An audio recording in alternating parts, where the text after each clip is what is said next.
اعتماد کے ووٹ سے پہلے پراعتماد ہونے کی اداکاری کرنا کوئی انوکھی بات نہیں، لیکن اس بار یہ سمجھ نہیں آ رہا کہ کون سی جانب سے زیادہ اداکاری ہو رہی ہے۔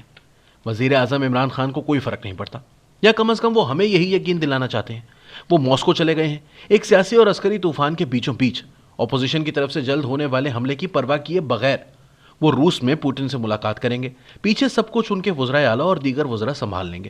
ماسکو اور اسلام آباد میں جو بھی مسائل ہیں ان کے ساتھ ایک ساتھ نمٹا جا سکتا ہے، یا کم از کم وہ ہمیں یہی یقین دلانا چاہتے ہیں۔ ان کی کابینہ کے ساتھی دلیری کا تاثر دے رہے ہیں۔ وزیر اطلاعات فواد چودھری مخالفین کا مذاق اڑا کر خوش ہیں، حالانکہ وہ جانتے ہیں کہ مذاق اڑانے سے کچھ نہیں ملتا۔ کابینہ میں موجود اور بھی کئی وزراء پر اعتماد ہونے کی اداکاری کر رہے ہیں اور ساتھ ساتھ صحافیوں سے لڑ جھگڑ بھی رہے ہیں۔ ان کی اندر کو مڑی ہوئی بھووں میں ٹھنڈا پسینہ چمک رہا ہے۔ وہ جانتے ہیں کہ نمبر جھوٹ نہیں بولتے، لیکن کبھی کبھی بول دیتے ہیں۔ 178 کا ہنسا جو پی ٹی آئی نے حال ہی میں ہمیں کچھ مواقع پر حاصل کر کے دکھایا ہے، یہ اچانک 172 سے نیچے گر سکتا ہے۔ خطرہ پنجاب میں منڈلا رہا ہے، جہاں وزیر اعلیٰ کو اب کہا گیا ہے کہ وہ ان تمام پارلیمنٹیرینز کی شکایتیں دور کریں جو ان نمبرز کو ہلا سکتے ہیں۔ اس حوالے سے وزیر اعلیٰ سے لوگوں کو بہت زیادہ امیدیں نہیں ہیں۔ حکومت کے ناراض اراکین کو آج سے زیادہ مستقبل کی فکر ہے۔ وہ چاہتے ہیں کہ اپنا سیاسی سرمایہ وہاں لگائیں جہاں سے انہیں انتخابی فوائد حاصل ہو سکے۔ پی ٹی آئی کی مشکلات میں گھری حکومت انہیں فنڈز تو دے سکتی ہے، لیکن کیا وہ انہیں انتخابی فتح دلوا سکتی ہے؟ جب تک کہ انہیں ٹھوس یقین دہانیاں نہ کروا دی جائیں کہ حکومتی جماعت اپنے رشتے زخموں کو بھر سکتی ہے۔ کچھ ہو رہا ہے۔ اس موضوع پر آگے بڑھنے سے پہلے ہم آپ کو بتاتے چلیں کہ اس کے لیے ہمارے ساتھ تعاون کیا ہے سروس ٹائرز نے۔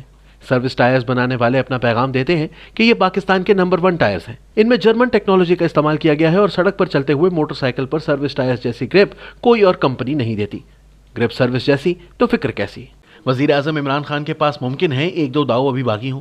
آخری صفوں میں موجود ان کے پارٹی اور اتحادی جماعتوں کے ارکان غور سے دیکھ رہے ہیں، بہت غور سے۔ وہ دیکھنا چاہتے ہیں کہ ہوا کس طرف چل رہی ہے۔ گردن یا آنکھ کا ایک اشارہ، کوئی سرگوشی، کچھ بھی ایسا جو انہیں واضح طور پر بتا سکے کہ کس طرف ان کا مستقبل محفوظ ہے۔ پورا اعتمادی کی اداکاری بھانپنا اتنا مشکل نہیں ہوتا۔ یہی وجہ ہے کہ اپوزیشن بھی پوری اداکاری کر رہی ہے۔ لاہور میں لگی رونق میں مناظر بڑے اہم ہیں۔ ایک ملاقات یہاں، ایک عشائیہ وہاں۔ شہباز شریف، آصف علی زرداری اور مولانا فضل الرحمان اس تاثر کو تقویت دے رہے ہیں کہ ان کے پاس نمبرز ہیں یا وہ بہت ہی قریب ہیں، لیکن ریڈ زون ذرائع کے مطابق وہ بھی جانتے ہیں کہ ڈاج کرتے ہوئے ڈی میں داخل ہو جانے کا مطلب یہ نہیں کہ گول بھی ہو جائے گا، خاص طور پر جب گول پوسٹ مستقل تبدیل ہوتی رہتی ہو۔ اس منی سیریز میں اتنے مختلف پلاٹ ہیں کہ کبھی کبھی اسکرپٹ کی باریکیوں کو سمجھنا مشکل ہو جاتا ہے۔ یہی وجہ ہے کہ حالات میں کنفیوژن کا تاثر ہے۔ کچھ تو جان بوجھ کر کنفیوژن پھیلائی گئی ہے۔ انہیں مصروف رکھو اور اپنا کام رازداری سے جاری رکھو، اور کچھ اس ابہام سے مزید ابہام خود ہی جنم لے رہا ہے۔ کچھ اہم کھلاڑیوں نے واقعی ابھی تک فیصلہ نہیں کیا۔ ایک تیسرا محرک بھی ہے، وہ یہ کہ پلاٹ خود ہی بڑا پیچیدہ ہے۔ جس دن یہ سب ہوگا اس سے اگلے دن کیا ہوگا، اور پھر اس سے اگلے دن۔ ایک دوسرے سے ٹکراتے ان مفادات کے بیچ میں سے اس ناؤ کو نکالنا خاصا مشکل ہو رہا ہے۔ ریڈ زون میں اضطراب ہے، سب ایک دوسرے کو پڑھنے کی کوشش کر رہے ہیں اور کچھ پڑھ نہیں پا رہے ہیں۔ اکثر ان تمام چیزوں کو ایک جگہ رکھ کر دیکھنے سے ہی صورتحال کچھ واضح ہوتی ہے۔ کچھ اندرونی ذرائع سے آپ بات کریں تو آپ کو ایسا منظرنامہ دیکھنے کو ملے گا جو دیگر اندرونی ذرائع کے منظرنامے سے بالکل الٹ ہوگا، لیکن کچھ چیزوں پر اتفاق ہے۔ مثلا حکومت۔ نمبر 1، وزیر اعظم عمران خان نے چارج اپنے ہاتھ میں لے لیا ہے۔ پر اعتماد ہونے کی ان کی اداکاری یہ حقیقت چھپا لیتی ہے کہ وہ جانتے ہیں کہ وہ خطرے میں ہیں۔ اندرونی ذرائع کے مطابق وہ اپوزیشن کے حملے کو روکنے کے لیے ہونے والی کوششوں کو خود لیڈ کر رہے ہیں۔ ان کی حالیہ چالوں میں عملی سیاست کی سمجھ جھلکتی ہے۔ وہ جانتے ہیں کہ کس مسئلے کو پہلے حل کرنا ہے اور کیسے۔ کیا وہ کر پائیں گے؟ یہی تو مسئلہ ہے۔ نمبر 2، ایک پلان بی پر بھی کام جاری ہے، لیکن اس میں خطرات بہت ہیں۔ اس راز کو بہت ہی خفیہ رکھا جا رہا ہے، ظاہر ہے کیوں، لیکن ایک چیز ہے جس میں کوئی شک نہیں۔ اگر پہلے سیزن کا اختتام تحریک عدم اعتماد کی کامیابی پر ہوا بھی تو پھر اس سیریز کا ایک دوسرا سیزن بھی آئے گا۔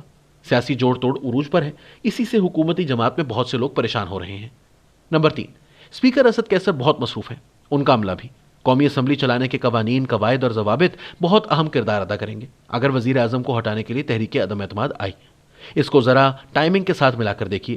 لانگ مارچ، اسلامی سربراہی کانفرنس، یوم پاکستان کی پریڈ، غیر ملکی مہمانان کی آمد، تبھی آپ کو پتہ چلے گا کہ اسپیکر کا کردار کتنا اہم ہے۔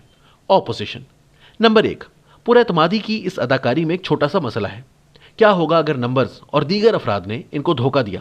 اندرونی ذرائع کا کہنا ہے کہ ایسی صورت میں عدم اعتماد لا کر ہارنے سے بہتر ہے کہ پیچھے ہٹ جایا جائے، اور پھر وہ اس یو ٹرن کی تعویل کیسے کریں گے؟ بہانہ یہ کیا جائے گا کہ وہ غیر جانبدار نہیں تھے، جنگ ہوتی رہے گی، پہلے جان بچائی جائے۔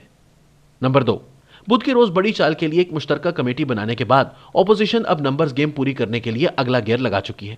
اسی لیے جہانگیر ترین گروپ کے ساتھ مذاکرات بہت اہمیت کے حامل ہیں۔